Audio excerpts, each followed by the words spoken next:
नमस्कार दोस्तों, हम सभी जानते हैं कि भाग्य का लिखा कभी नहीं मिटता। आज इसी विषय पर एक अद्भुत कहानी सुनाने जा रहा हूँ। यह एक पंडित और यमदूत की कहानी है। दोस्तों, कहानी को ध्यान पूर्वक सुनिएगा। बहुत ही अच्छी कहानी है। आपके मन की सभी शंकाएं दूर हो जाएंगी। इससे पहले कि आप कहानी में को जाएं, हमारे चैनल को सब्सक्राइब कर लें। दोस्तों, एक समय की बात है। किसी गांव में एक बहुत ही ज्ञानी पंडित रहता था। एक दिन वह अपने बचपन के मित्र से मिलने के लिए दूसरे गांव जा रहा था। वह मित्र बचपन से ही गूंगा और एक पैर से अपाहिज था। मित्र का गांव काफी दूर था। रास्ते में और भी कई छोटे छोटे गांव पड़ते थे। पंडित अपनी धुन में चला ही जा रहा था कि रास्ते में उसे एक और आदमी मिल गया। वह भी पंडित के साथ साथ चलने लगा।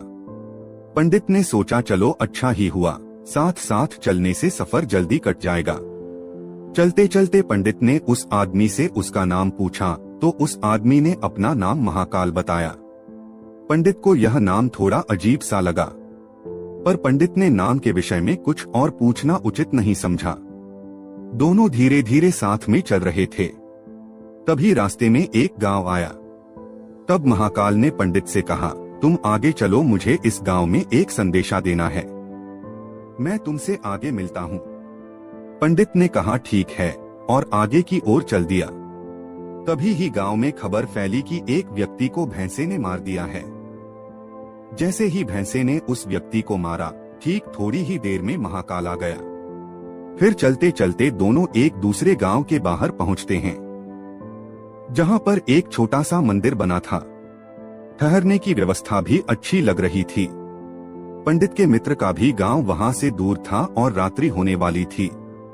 तो पंडित ने कहा, रात्रि होने वाली है, पूरा दिन चलते चलते थकान भी लग रही है और भूख भी लगी है, तो यहीं भोजन करके आराम कर लेते हैं। सुबह आराम से आगे का सफर करेंगे। महाकाल ने कहा, ठीक है, मुझे इस गांव में किसी को कुछ जरूरी सामान देना है। तुम खाना खा लो और आराम करो, मैं बाद में आकर खा लूंगा। इतना कहकर वह चला गया, लेकिन उसके जाते ही कुछ ही देर में उस गांव में धुआं उठता दिखाई दिया और देखते ही देखते पूरे गांव में आग लग गई।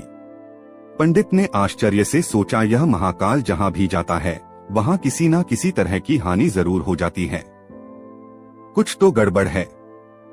लेकिन पंडित ने रात्रि में महाकाल से इस बात का कोई जिक्र नहीं किया। सुबह दोनों ने फिर अपने गंतव्य की ओर चलना प्रारंभ कर दिया।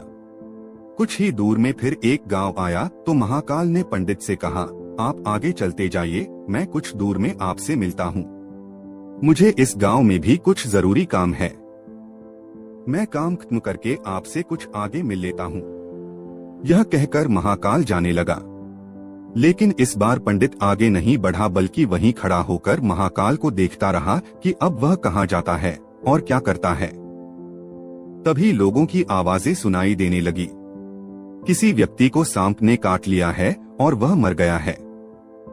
ठीक उसी समय महाकाल फिर से उस पंडित के पास पहुंच गया। लेकिन इस बार पंडित को सहन नहीं हुआ। उसने महाकाल से पूछ ही लिया कि तुम जिस गांव में जाते हो वहां कोई ना कोई नुकसान जरूर हो जाता है। क्या तुम मुझे बता सकते हो, ऐसा क्यों होता है? तब महाकाल ने जवाब दिया, पंडित जी, आप तो मुझे बहुत बड़े ज्ञानी मालूम पड़े थे, इसीलिए मैं आपके साथ चलने लगा था, क्योंकि ज्ञानियों का संग बहुत अच्छा होता है। परंतु आप अभी तक समझ नहीं पाए कि मैं कौन हूँ। पंडित ने कहा, मैं समझ गया हूँ, लेकिन मुझे कुछ शंका है। अगर आप ही अपना उपयुक्त परिचय दे दें तो मुझे आसानी होगी। महाकाल ने जवाब दिया, मैं यमदूत हूँ और यमराज की आज्ञा से उन लोगों के प्राण हरण करता हूँ जिनकी आयु पूर्ण हो चुकी है। हालांकि पंडित को पहले से ही इस बात की शंका थी, फिर भी महाकाल के मुंह से यह सुनकर पंडित घबरा गया। लेकिन फिर से हिम्मत करके पूछा, अगर ऐसी बात है और तुम सचमुच ही यमदूत हो तो बताओ, अगली मृत्यु किसकी है? यमदूत ने जवाब दिया, अगली मृत्यु तुम्हारे उसी मित्र की है जिससे तुम मिलने जा रहे हो, और उसकी मृत्यु का कारण भी तुम ही बनोगे। यह बात सुनकर पंडित चौंक गया और सोच में पड़ गया कि वास्तव में यदि यह महाकाल यमदूत हुआ तो उसकी बात भी सही होगी और उसके कारण मेरे बचपन के सबसे घनिष्ठ मित्र की मृत्यु हो जाएगी। इसलिए अच्छा यही होगा कि मैं अपने मित्र से मिलने ही ना जाऊं। कम से कम मैं तो उसकी मृत्यु का कारण नहीं बनूंगा।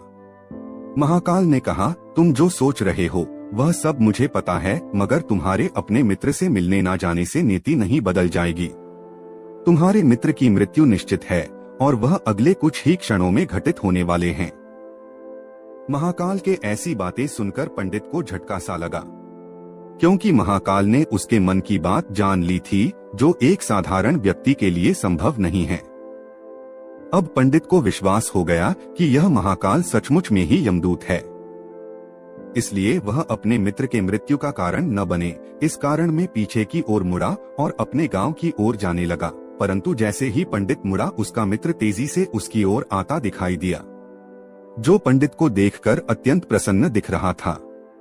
अपने मित्र के आने की गति को देखकर पंडित को ऐसा लगा जैसे कि उसका मित्र काफी समय से उसके पीछे की आ रहा है, लेकिन वह बचपन से ही गूंगा था और पैर से अपाहिज था, इसलिए ना तो पंडित तक पहुंच पा रहा था और ना ही पंडित को आवाज देकर रोक पा रहा था।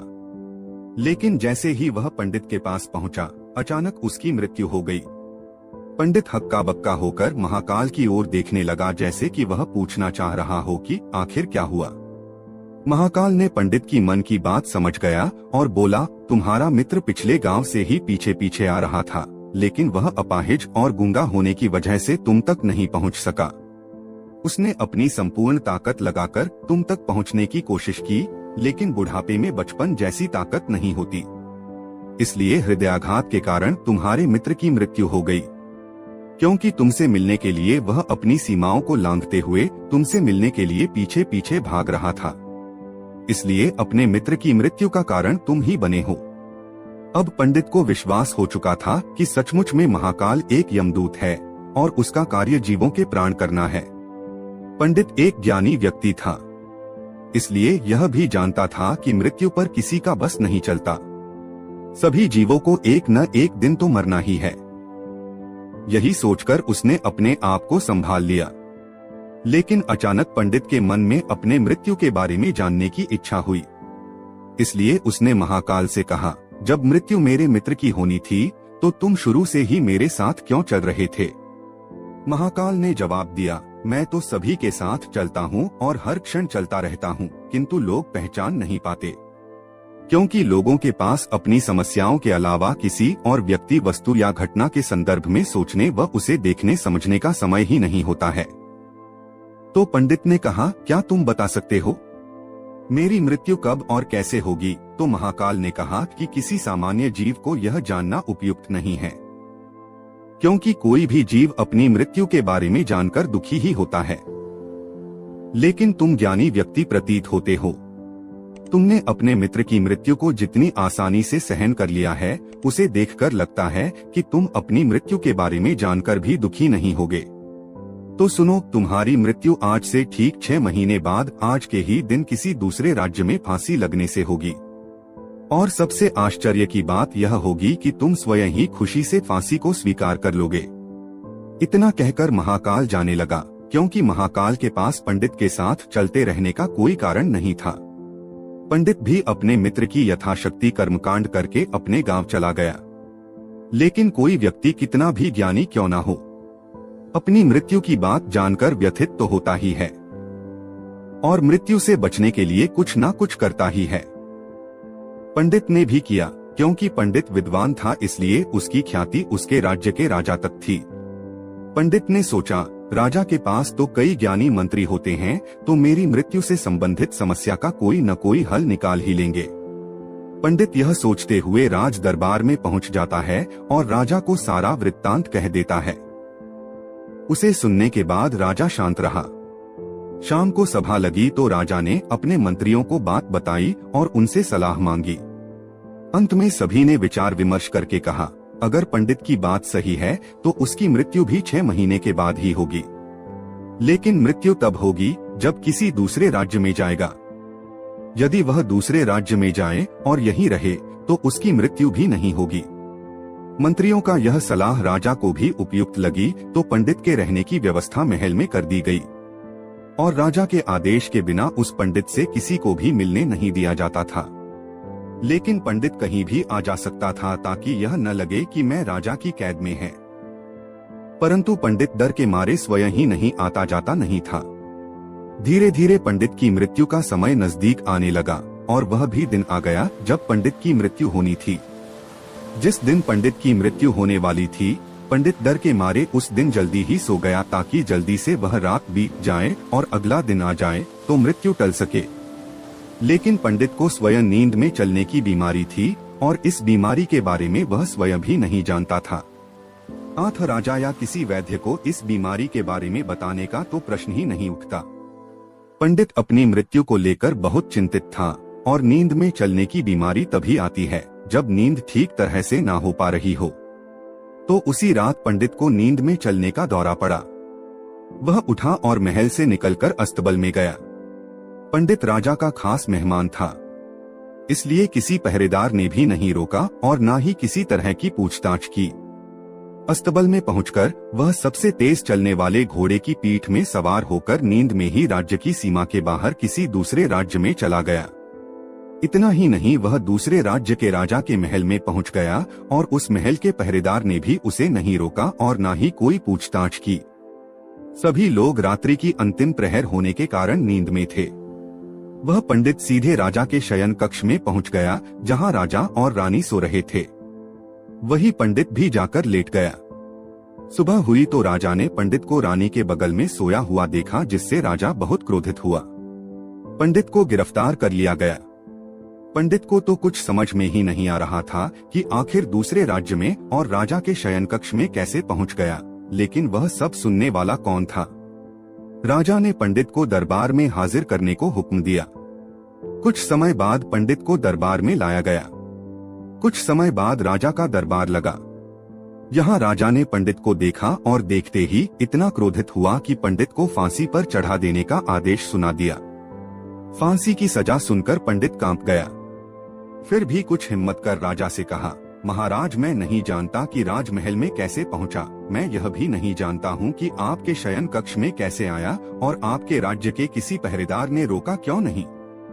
लेकिन मैं इतना जानता हूं कि आज मेरी मृत्यु होनी थी और होने भी जा रही है।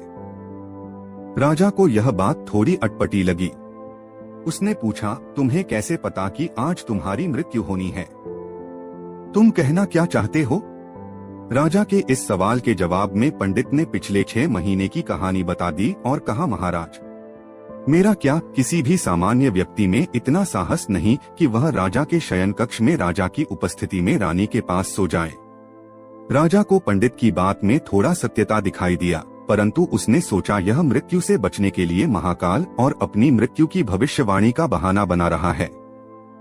इसलिए राजा ने पंडित से कहा, यदि तुम्हारी बात सत्य है और आज तुम्हारी मृत्यु का दिन है, तो जैसा कि महाकाल ने तुमसे कहा था, तुम्हारी मृत्यु का कारण मैं नहीं बनूंगा। लेकिन अगर बात झूठ ही निकली तो निश्चित ही आज तुम्हारी मृत्यु का दिन होगा। क्योंकि पड़ोसी राज्य का राजा उसका मित्र था, इसलिए उसने तुरंत सिपाहियों के हाथ दूसरे राज्य के राजा को पत्र भेजा और पंडित की बात की सत्यता का प्रमाण मांगा। शाम तक भेजे गए सैनिक लौटे और उन्होंने बताया कि महाराज, पंडित जो कह रहा है वह पूर्णतः सत्य है।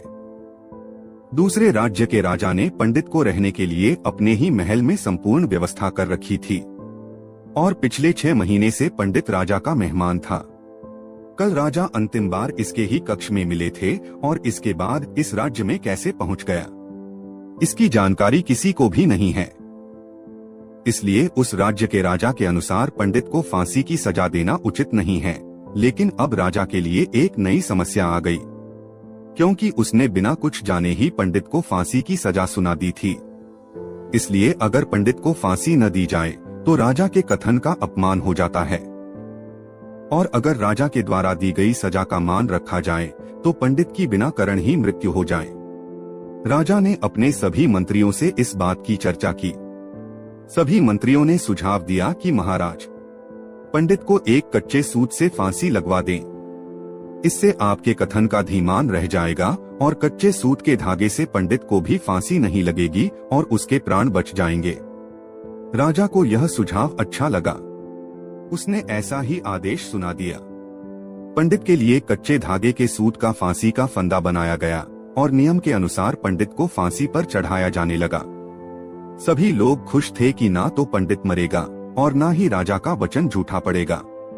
पंडित को भी विश्वास था कि सूत के धागे से तो उसकी मृत्यु हो ही नहीं सकती, इसलिए वह भी खुशी खुशी फांसी पर चढ़ने को तैयार था, जैसा कि महाकाल ने उससे कहा था। लेकिन जैसे ही पंडित को फांसी दी गई, सूत का धागा तो टूट गया, लेकिन टूटने से पहले उसने अपना काम कर दिया था।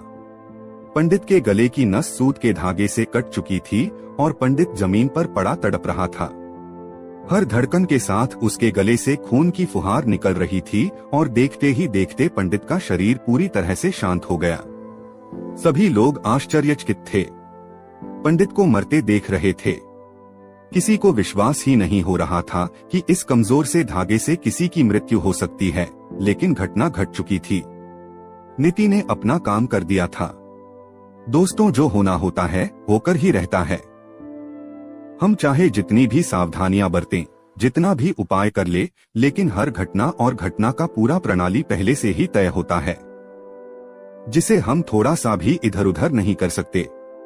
इसलिए ईश्वर ने हमें भविष्य जाने की क्षमता नहीं दी है, ताकि हम अपने जीवन को ज्यादा बेहतर तरीके से जी सके। और यही बात उस पंडित पर भी लागू होती है। यदि पंडित ने महाकाल से अपनी मृत्यु के बारे में ना पूछा होता तो 6 महीने राजा की कैद में रहकर डर डर के जीने की वजह ज्यादा बेहतर जिंदगी जीता। इसलिए जो भी हो रहा है वह भगवान की इच्छा से ही हो रहा है। हमें हमेशा ही भगवान के ऊपर भार छोड़कर अपना कर्तव्य निभाना चाहिए और हमेशा ही खुशी से जीवन जीना चाहिए। यही जीवन का सबसे बड़ा रहस्य है। दोस्तों, कहानी अच्छी लगी हो तो चैनल को जरूर सब्सक्राइब करें, वीडियो को लाइक करें, शेयर करें एवं कमेंट में अपने राय जरूर बताएं। मिलते हैं अगले वीडियो में, तब तक के लिए नमस्कार।